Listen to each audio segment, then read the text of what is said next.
Bem-vindos a mais uma aula do nosso curso de Flask. Na última aula nós paramos aqui trabalhando sobre o formulário de login, trabalhando com o login de usuário. Porém, para que a gente continue trabalhando com esse formulário, para conseguir fazer o login de usuário no sistema, nós precisamos entender primeiro como trabalhar com o banco de dados. Até o momento nós já criamos as tabelas, nós temos um lugar para armazenar os dados, mas nós ainda não vimos como mexer nesses dados. Então, para a gente conseguir visualizar isso, para finalmente conseguir cadastrar um usuário e fazer o login dele, a gente precisa entender as principais operações que nós temos no banco de dados. O CRUD é referente a cada uma dessas operações. Então, o CRUD, isso que eu estou falando aqui, a gente tem, então, o C de Create, o R de Read, o U de Update e o D de Delete. O que é cada uma dessas palavras? O Create, nós vamos criar um registro no banco de dados. O Read, nós vamos ler um registro existente no banco de dados.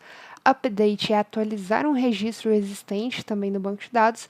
E o Delete também é deletar um registro existente no banco de dados. Então, dessas operações, apenas o Create vai inserir informações. O Read e o Update vão trabalhar com informações que já estão no banco de dados. E o Delete vai, então, remover informações, beleza? Essas 4 operações são as principais operações que nós temos que fazer no banco de dados. No nosso caso aqui, eu vou mostrar elas primeiro em páginas de teste. Ok? Então, vou criar aqui depois da nossa página de login, por enquanto, vou pular bastante aqui. Vou mostrar, então, uma página de teste, vou chamar ela de teste de novo. Essa é a página teste e aqui ela recebe uma informação, por enquanto, beleza? Ou senão ela não recebe nada. Tem que colocar uma barra aqui, a gente sempre coloca a barrinha antes, ok? Defaults, info, none. Mas ok. Vamos lá, essa é a nossa página de teste, ok? Então, vamos fazer um teste. Esse teste, a primeira informação que nós vamos verificar é o create. Então, primeira operação daquelas lá. O create ele é uma inserção de registros no banco de dados. Para a gente fazer isso, a gente precisa inserir uma tabela. Então, deixa eu mostrar aqui, nós temos 3 tabelas. As tabelas de usuário, posts, seriam os nossos tweets, e a tabela de seguidores. Por enquanto, mais fácil a gente fazer inserções na tabela de usuário, ok? Então, como funciona essa inserção? Primeira coisa, eu tenho que importar a tabela para eu poder utilizar ela. Então, aqui, olha, from app.models.tables import user, que é a tabela, ok? Então, na tabela de usuários, eu importei ela, agora eu posso fazer a minha inserção. A minha inserção ela vai ser uma instância, eu vou chamar aqui de i, dessa classe. E aí eu vou passar parâmetro por parâmetro que eu quero inserir ali. Então, no caso, eu quero inserir um nome de usuário que seja Julia Risa, uma senha que seja 1234. Deixa eu ver o que mais que eu posso inserir lá. Cadê? Onde que eu deixei? Ah, tá aqui. Aqui, então, o usuário, a senha, o nome e o e-mail. Todos campos obrigatórios nesse caso aqui, beleza? O nome, então, é Julia Risa. E o e-mail é esse aqui, julia.risa@gmail.com. Pode ser um dos 20 mil e-mails que eu tenho. Então, beleza. Isso aqui é uma instância daquela classe que eu inicializei com esses dados. Para eu inserir ela no banco de dados, eu tenho que primeiro adicionar ela numa seção do banco de dados. Uma seção, para eu utilizar ela, eu tenho que ter o banco de dados disponível. Por isso aqui eu vou importar o DB também lá do meu app, ok? Agora, para utilizar essa seção, vou fazer db.session.add. O que seria essa seção? A seção é um período de utilização. Então, no período que o meu usuário estiver utilizando a minha aplicação, ele vai estar dentro de uma seção. Então, dentro dessa seção de banco de dados, eu vou adicionar essa instância i que eu criei aqui. E depois eu vou fazer, então, um commit dessa seção. O que é esse commit? É o salvamento de informações. A seção ela é temporária, ela vai se encerrar em um momento. E para essas informações que estão nela não se perderem, eu faço um commit, eu salvo essas informações. Somente depois que eu fizer o commit que essas informações vão estar realmente, de fato, gravadas no banco de dados. Até lá, elas vão estar temporariamente lá, ok? Então, por isso que o commit é importante. Feito esse commit, então, eu armazenei o meu usuário, ele está salvo no banco de dados. Vamos testar isso aqui. Se eu entrar na página teste, por enquanto sem receber informação nenhuma aqui, se eu entrar na página teste, eu tenho que... vou entrar por aqui mesmo. Eu tenho que gravar esse usuário no meu banco de dados. Vamos ver. Olha só, já temos um problema. Opa. Um erro do próprio arquivo aqui. Mas beleza. Vamos ver os issues que estão acontecendo. Ah, tá. Enfim. Beleza. Deixa eu reiniciar aqui.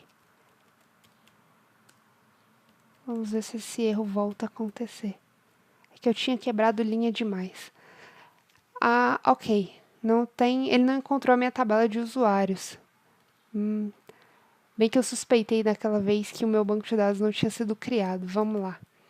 Então, na última vez que eu mostrei para vocês sobre o migrate, ele devia ter feito o migrate, ele criou pelo menos. Deixa eu ver aqui. Ele tinha criado o banco de dados, certo? Vamos voltar. Cadê? Ah, tá. Já tá aqui, claro. Aqui no SQLite, eu mostrei para vocês, tinha uma tabela só, já era para ele ter criado as minhas tabelas. Deixa eu ver por que ele não criou. Ah, mas é óbvio que eu sei por que ele não criou. Agora eu não sei por que eu fiz isso. Eu não importei aqui na minha aplicação as minhas tabelas. Aí realmente é claro que não existindo tabela, ele não iria criar tabela nenhuma. Agora existem tabelas, então agora eu posso fazer a migração de novo. Então vamos lá. Opa, é isso mesmo, Python 3, run.py, db, migrate. Olha só, eu tenho que estar dentro do ambiente também, né? Opa, eu sempre confundo. Vem, Vibin, Activate, dentro do ambiente agora. Vamos lá, Migrate, finalmente. Agora Upgrade. Beleza. Aqui é a mesma coisa, olha. Não esquecer os forms, aquelas outras coisas todas que nós fizemos, beleza? Eu sempre esqueço, então acontecem essas coisas. Mas agora, finalmente, tabelas. Deixa eu reiniciar aqui o SQLite. Ele fez uma migrate aqui de fato, vamos ver. Beleza, agora temos tabelas. Ok, deu um erro lá, mas enfim. Vamos ver se agora dá certo utilizar as nossas tabelas. Ok, voltando, o que está acontecendo dessa vez?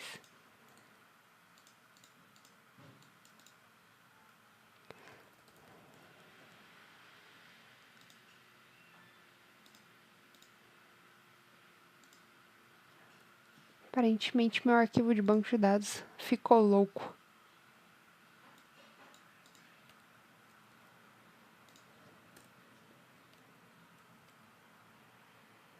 A tabela de usuários já está aqui. Tudo certo.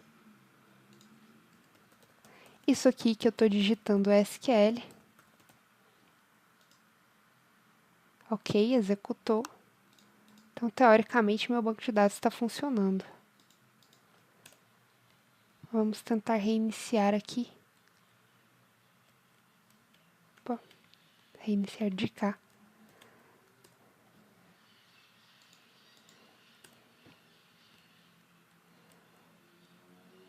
Bom, essas coisas acontecem, ainda mais porque trabalhar com banco de dados é uma coisa que faz a gente passar muita raiva. Eu vou dar uma pausa aqui até eu descobrir qual que é o problema da minha tabela. E aí, qualquer coisa eu volto e falo para vocês. Bom, de volta aqui. A gente estava fazendo o problema aqui. Deixa eu mostrar para vocês o que eu mudei. Eu coloquei um return só para mostrar quando estivesse tudo ok, né? E aqui, na hora de colocar o nome do arquivo, o SQLite estava dando algum problema. Ele estava fazendo as migrações, criando as tabelas, só que para conectar aqui na hora de fazer o insert, ele estava dando um problema. Então, o que que eu fiz? Primeira coisa, eu importei a biblioteca os.path e a partir dela, então, peguei o caminho absoluto para a página onde a gente está, para o diretório onde a gente está. Depois disso, eu só juntei, então, o diretório que a gente está com o nome do arquivo e passei o caminho inteiro para o SQLite, não passei o caminho relativo. Aí sim, voltou a funcionar. Então, beleza, tá aqui. Se eu atualizar aqui a página agora, ele me dá ok. Então, se eu conferir lá no meu banco de dados, Deixa eu ver aqui. Vou fazer um select all from users, que é o nome da nossa tabelinha. Beleza, tá aqui, ele inseriu um registro com aquelas informações que eu passei aqui, ok? Só que se eu atualizar a página e tentar fazer isso novamente, ele vai me dar um erro. Por quê? Porque eu vou tentar adicionar novamente outro registro com essas mesmas informações. Porém, o nome de usuário e o e-mail, eles são informações que devem ser unique, ou seja, são informações que não podem ser repetidas, não pode ter no banco de dados duas no mesmo formato. Então, aqui ele não vai me deixar salvar novamente com esse mesmo nome de usuário e nem com o mesmo e-mail. Deixa eu fazer aqui um teste, vou mudar o nome de usuário e o e-mail e vou atualizar aqui a página. Agora sim, ele deixa que eu faça novamente o insert. Se eu conferir aqui, ele adicionou mais um registro, beleza? Então, tá aí. Só corrigir aqui essa configuração no caminho do banco de dados e funciona tudo direitinho. Então, esse aí é o exemplo do create. Aqui a gente está criando um registro, adicionando ele na seção do banco de dados e aí fazendo, então, o commit. Ok? Opa. Beleza. Agora, então, do update, na verdade, do select primeiro, para a gente verificar isso. Então, o select, ele é o read, no caso do meu CRUD. Então, quando eu faço a seleção de um registro, eu estou lendo aqueles registros existentes. Para eu fazer isso, eu vou novamente chamar aquela tabela lá, que é a minha instância do banco de dados. Vou fazer, então, uma query, e nessa query eu vou passar um parâmetro, geralmente é filter by.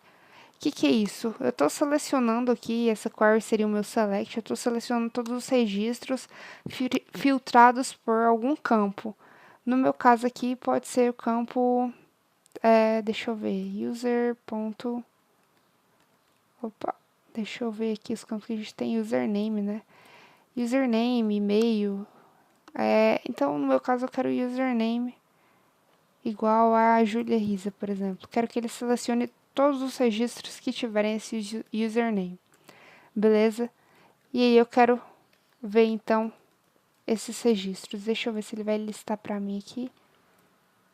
Opa, fiz alguma coisa errada.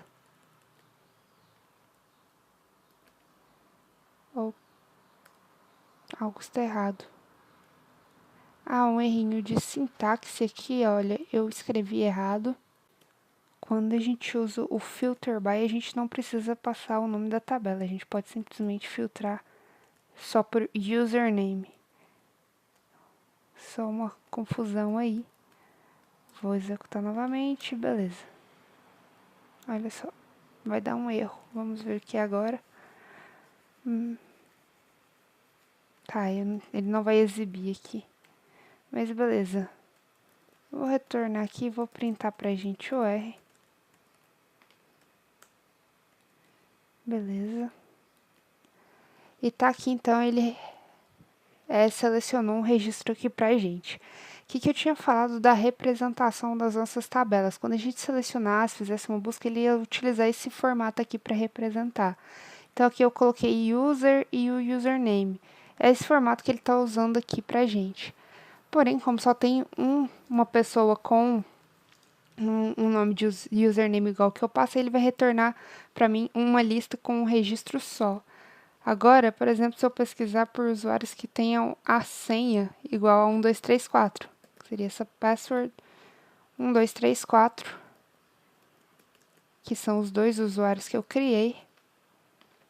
Vou fazer aqui novamente. Olha só, agora ele me retorna uma lista que tem 2 elementos, beleza? Então, se eu tivesse 1000 usuários com essa mesma senha, ele iria me retornar uma lista com os 1000 usuários. Então, aqui eu estou selecionando os registros existentes no meu banco de dados, ok? Além disso, eu posso fazer apenas filter ao invés de filter by, e assim eu posso usar, então, no formato de user.password que eu tinha mostrado para vocês, que coloca aqui a tabela antes, ok? Se eu não me engano, é isso mesmo. Não, deixa eu conferir aqui. Aqui está a documentação. User.core.filter. Seria isso mesmo. Porém, aqui ele não vai fazer a comparação, aparentemente.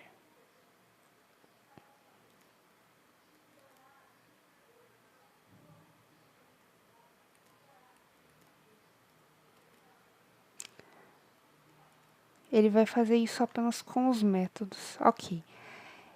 De qualquer forma, o que nós mais utilizamos aqui é o filter by, para evitar também ter que escrever demais.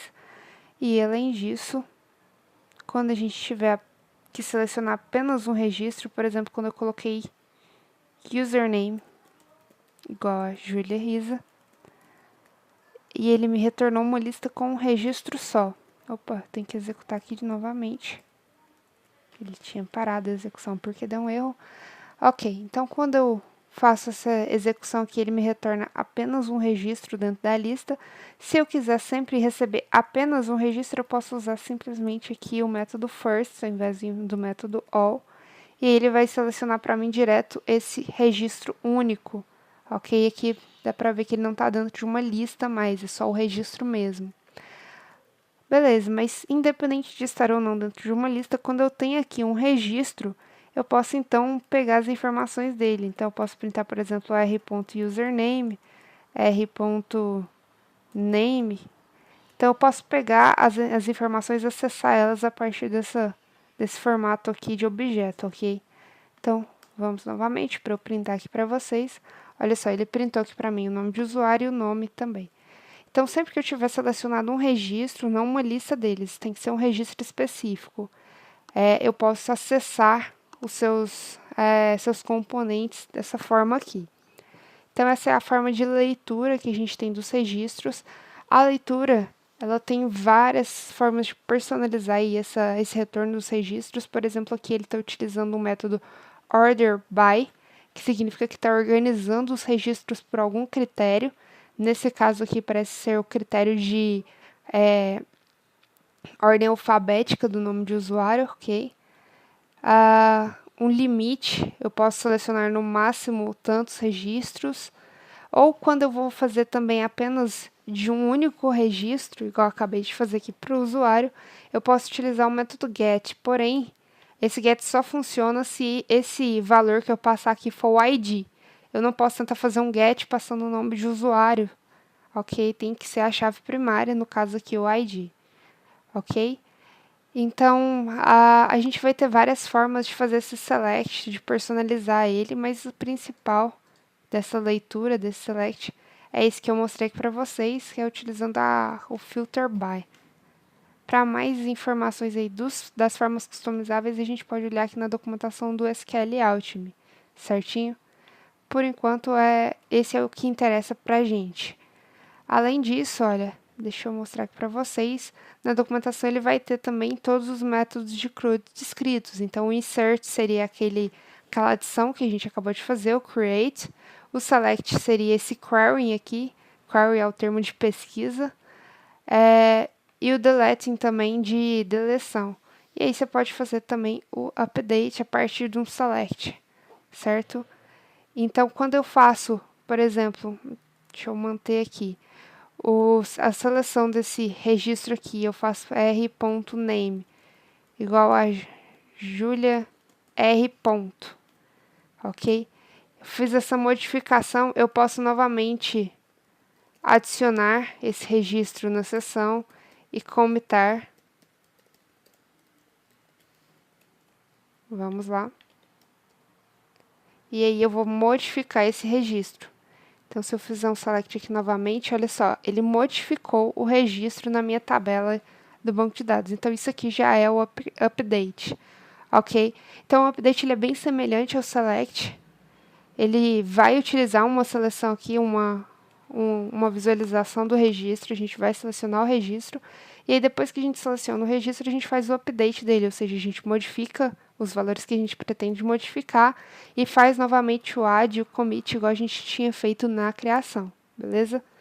E aí, por fim, o delete, que é a última operação de deleção. Deixa eu mostrar aqui também na documentação para vocês. A deleção é um processo muito simples e também necessita de commit. Lembrando que o commit é a operação de salvamento. Então, para a gente commitar um registro para a gente comitar uma informação, significa que a gente está salvando aquilo que a gente acabou de fazer. Quando a gente faz isso apenas na sessão, vai durar aquela modificação que a gente fez apenas durante a nossa permanência ali. Depois, quando a gente faz o commit, a gente salva isso, grava isso permanentemente, certo? Então, da mesma forma, eu selecionei um registro, eu faço um db.session.delete R, que é esse registro aqui, e aí eu posso fazer um commit que ele vai salvar aqui para mim. Então, se eu executar isso aqui, deixa eu mostrar aqui novamente, ele apagou aquele registro, ficou sobrando só o segundo registro que a gente havia feito, beleza? Se eu mudar aqui também e quiser apagar o segundo registro a partir do que eu selecionei, beleza? Vem aqui, ele apagou todos, ok? Então, essas são as operações principais de CRUD que a gente vai ter. Eu ia usar aqui passando o login, mas é mais fácil a gente fazer direto aqui, igual a gente fez. Então, vou sumir com essa página agora. A gente entendeu como é que funciona o CRUD, certo? Então, essas operações é o que a gente vai utilizar nas próximas aulas para poder trabalhar com o login, com o registro de usuários, certo? Então, é isso, pessoal. Espero que tenha dado para entender, embora tenha tido uns probleminhas aí. Mas probleminhas acontecem, então é importante a gente só pesquisar para resolver. Beleza? Então é isso. Até a próxima aula.